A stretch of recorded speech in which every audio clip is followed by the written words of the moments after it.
L'an 1933. Grandiose. C'est décidé.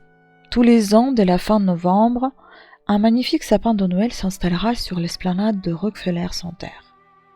Pendant la construction du complexe, des ouvriers du chantier ont eu cette idée à la Noël 1931, histoire de conjurer la crise liée au crash de 1929. 1933 inaugure officiellement la tradition avec un épicéa de 15 mètres parés de 1000 feux. Au fil des ans, ce sapin emblématique va grandir, s'habiller de décorations et d'illuminations de plus en plus bluffantes, époustouflantes. Et à partir de 1936, à son pied, on vivra cette magie en tourbillonnant sur la patinoire, mythifiée par le cinéma. Au Rockefeller Center, le luxe se fait poétique et romantique en cette période bénie de l'Avent. Le gros lot. Pour les Français, New York n'est pas la porte à côté, ni à la portée de toutes les bourses.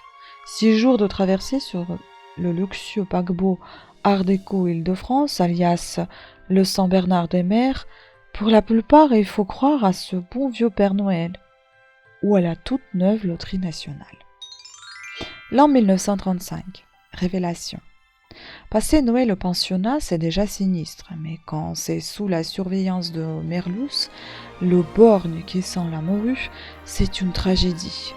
Sauf que Noël reste Noël et que ce pion que l'on craint et déteste avec sa barbe de landru se révèle au petit matin un gentil Père Noël, si touchant et qui ne demande qu'à être aimé. Beau conte sur les fausses apparences et les vrais cadeaux de la vie. Pagnol, avec ce film tendre et drôle à la fois, trouve encore les mots et les images qui parlent au cœur. La môme Piaf. Encore une enfance pauvre, solitaire, difficile. Toute petite, 1m47, mais étonnamment charismatique.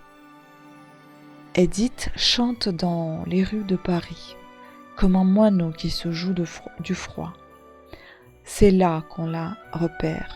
Elle n'est pas franchement jolie, elle n'a que 20 ans, mais dès son premier 78 tours, les mômes de la cloche, elle impose sa voix, son timbre, son talent. Le disque de la grande Piaf est digne de trôner sous l'arbre de Noël. Belle saison théâtrale. Quelle fête de fin d'année. On peut aller applaudir Rému dans Noix de coco. Jouvet dans la guerre de Troie n'aura pas lieu, Elvire Popesco dans La Vive le Roi, Pierre Freinet et Yvonne Printemps dans Margot